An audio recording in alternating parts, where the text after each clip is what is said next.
What's up, everyone? Sergeant Arter right here. Today, reacting to a video called Inside the Tanks. Jagdtiger. Sounds like a German tank, because it has the word tiger in it, so why not? It's from Wargaming Europe, of course, and yeah, this video was recommended to me like literally 3 weeks ago. So sorry for the delay, but anyways, yeah. Let's get started.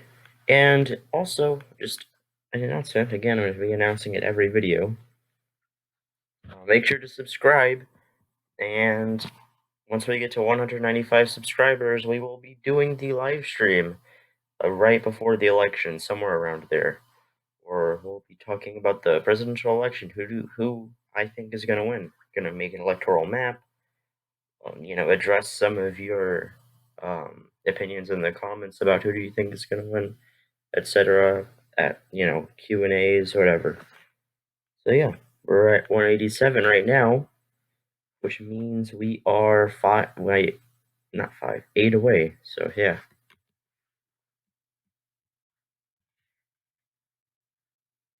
Oh no, what happened? Okay, there we go. Ooh. The music is gone. Hello, here we are again at the tank museum in Bovington to get close to what was the largest operational armoured vehicle of World War II. The Jagdtiger, or Jagdtiger, or hunting tiger in English. It is a very large vehicle, weighing in at over 75 tonnes, compared with just under 70 tonnes for the standard King Tiger. It stands nearly 3 metres high and is over 10 metres long. But it had to be big to mount this enormous gun. Yeah, oh my gosh, I just moved my little, whatever this is, where it just shows my face cam, whatever you want to call it. And wow, that barrel is huge. I don't know what it is with these big barrels on these tanks. Seriously, that's crazy. Like, you went from World War One, where the barrels were like little tiny barrels, especially the Italian tanks. And yeah, basically every tank, the barrels were just these little bitty sticks. And look at them now, just one World War later, just 20 years later, I mean. 8mm Pack 80 L55.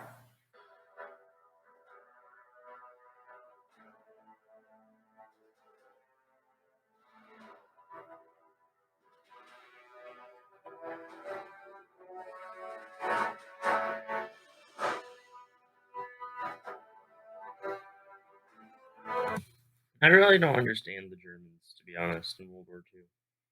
Like, they obviously had a huge oil crisis they needed to address, but instead they tried to make these big machines, like these really nice jets and these crazy looking tanks, and all sorts of other machines. But at the same time, they barely had enough oil to even use them, or use them in large numbers, anyway. So yeah, like, what? Why would you spend all this time on something that you probably won't even use that much? Like, especially with the planes. Like, they always had air superiority for, like, a long time. Like, for years. Probably, I don't know, not years, but by 1945, it was very clear that the Allies had aerial superiority. So I don't get why Germany was trying to develop these really cool jets. Like, what did they expect to do?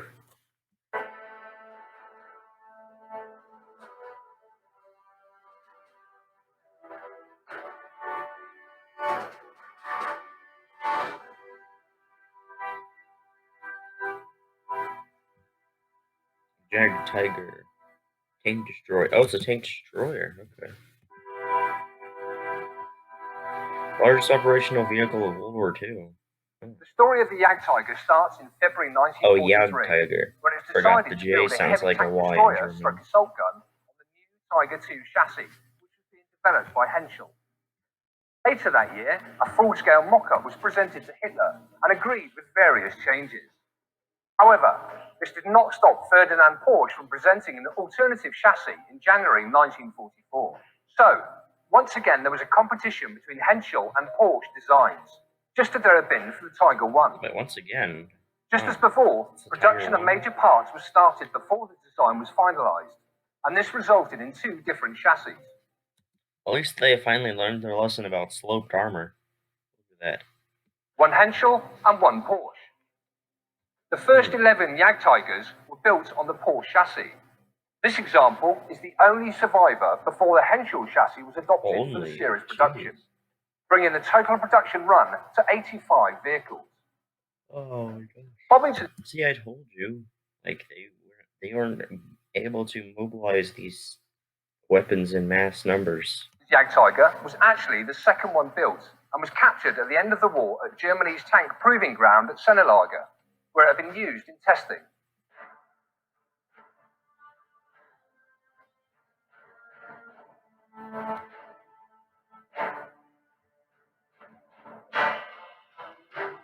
Look at that.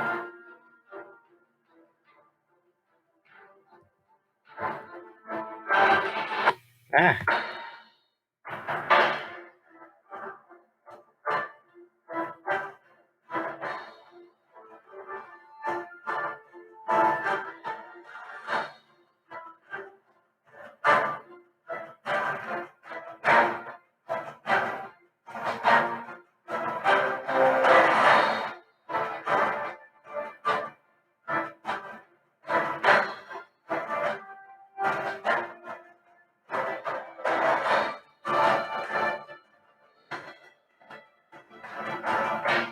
Oh, it's big. Seriously. It's quite easy to distinguish the Porsche chassis from the Henschel. The Henschel variant had the overlapping double road wheel arrangement found on both the Tiger 1 and Tiger 2. The Porsche chassis... Wait, hold on. Address that. Like, what's the point of having the wheels like that? had its lengthwise torsion bar suspension system and fewer, slightly smaller, single road wheels, and made maintenance easier. Oh, jeez. Engine. The Jagdtiger still used the same engine as the standard Tigers, the Maybach HL230, which was already overstrained.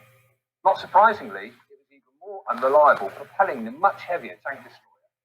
A gun. I'm starting to wonder over the engine a little bit more. In warfare, when you meet a new threat, you need to develop a bigger threat to counter it. And the Jagdtiger's gun was prompted by the arrival on the Eastern Front of the Soviet Union's new IS, or Joseph Stalin tanks, which had frontal armor up to 120 millimeters and carried a terrifying 122 millimeter gun. Ow. Knocking out these tanks called for a major piece of ordnance, and Krupp's new gun offered superior tank-killing capability at extreme ranges over 2,000 meters. It actually fired two-piece ammunition, with the charge separated from the projectile itself. Since conventional fixed-case rounds would have been impossibly long and heavy, this meant that not one, but two loaders were necessary, raising the crew to 6. With a full charge and firing the standard... Like, seriously, like, these types of tanks explain why Germany was still able to make some counterattacks.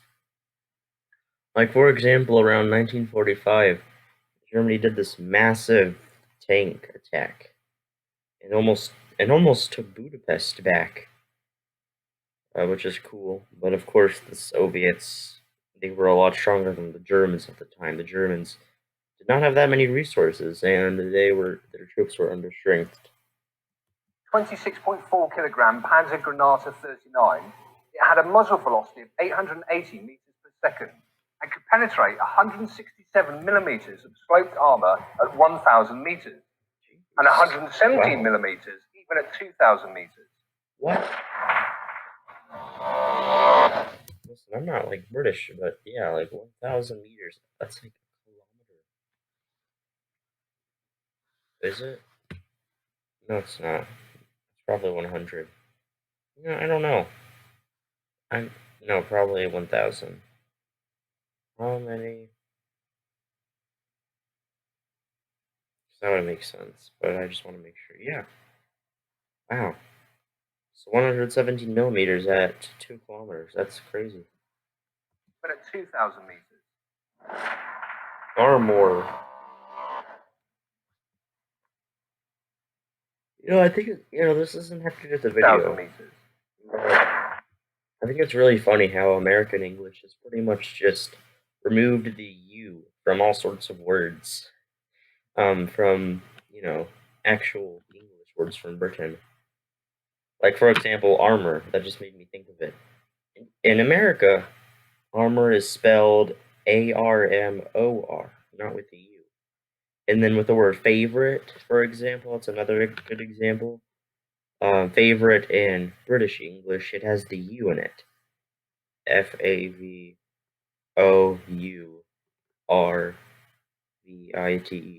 or something like that. I don't know, but some it's spelled because I don't know. I'm not paying attention to how I'm spelling these. But yeah, it has the U in it, but in American English it doesn't have that. And I don't know, it's pretty interesting. And it's the same thing in the word color. COLOR is how you spell it in American English. And British English, it's COLOUR. So yeah, I don't know why we got rid of all the U's.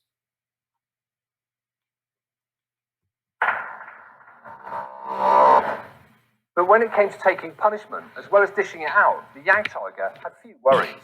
Yeah. The front had armor of Seriously, between look at 100 that. millimeters and 250 millimeters, and Wow. even the side armor was 80 millimeters thick. Even with its 122 millimeter gun, the IS-2 would have to get closer than 1,000 meters to stand a chance of doing damage to the Jagdtiger's front. Wow. Get inside. Access to the vehicle was pretty good. On top, there was a commander's hatch and a loader's hatch. The driver and radio operator had their own hatches, just like the tanks. And a large two-piece door in the rear of the superstructure allowed further movement and also removal of the gun for maintenance or repair.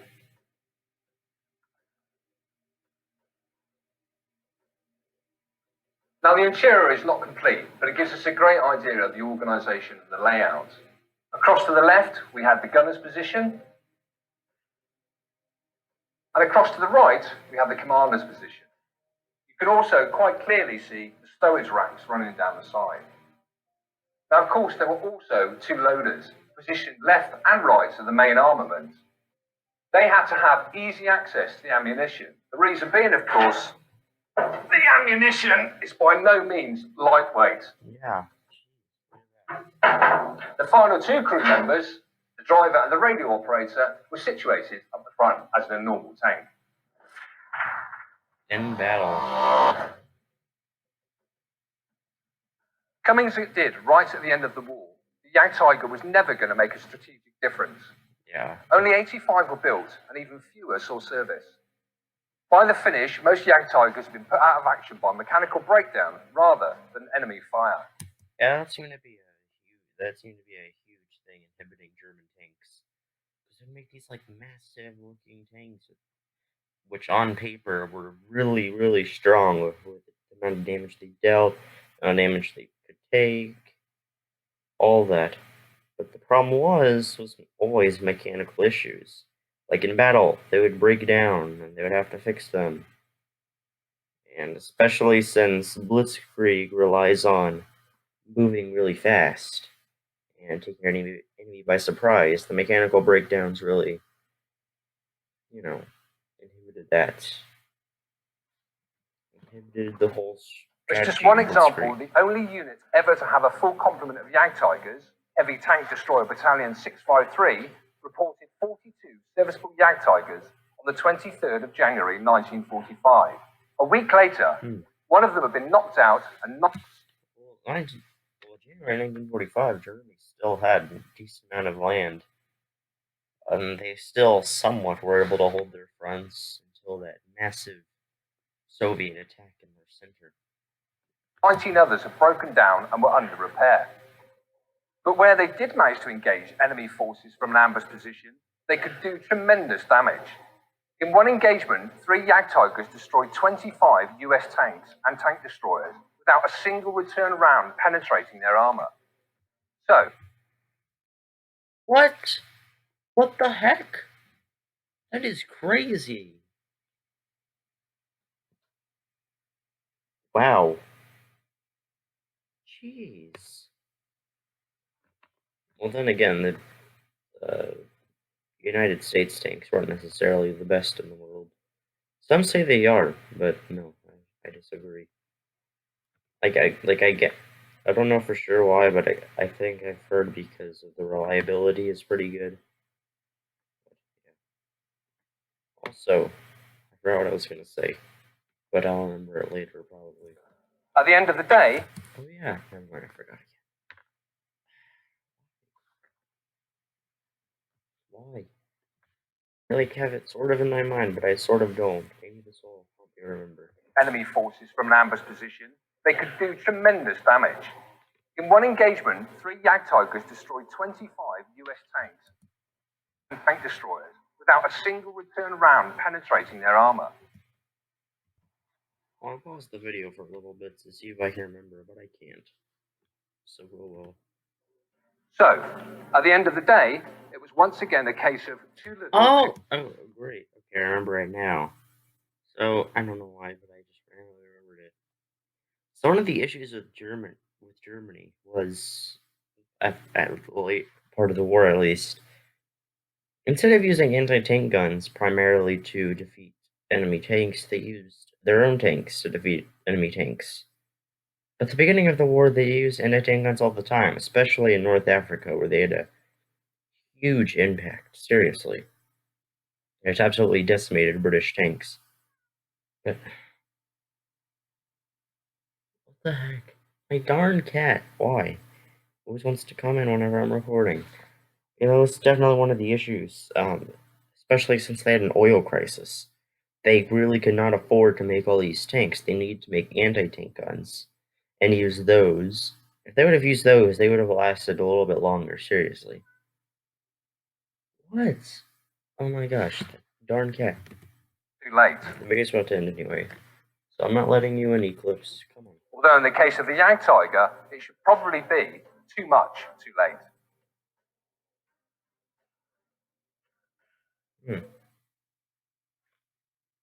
Oh, there we go. Well, thank you all for watching, everyone. And yeah, just ignore these end videos. I don't know what those were there. But yeah, thank you for watching, everyone. Make sure to subscribe so we can do the thingies where we, do the live stream, whatever it's called. Yeah, anyway, sorry, I just woke up recently, so I'm tired. But yeah, thank you all for watching, everyone. That was a very great video. If you want me to react to any more videos by Wargaming Europe, make sure to suggest them in the comments. So yeah, goodbye. Hello everyone, if you enjoyed this video, make sure to like it and subscribe to my channel. And turn on the notification bell thingy. And if you didn't, then make sure to leave a thumbs down. Oh yeah, that would be greatly appreciated. And while you're at it, go ahead and watch my other videos. They're probably just as good, and if not better than this one right now. Except for my oldest videos, don't watch those. And, subscribe to these people down here, my fellow sergeants. They're other YouTubers that I either know or I have in high regards. Yeah, even my cat agrees. So, thank you for watching, and have a great day.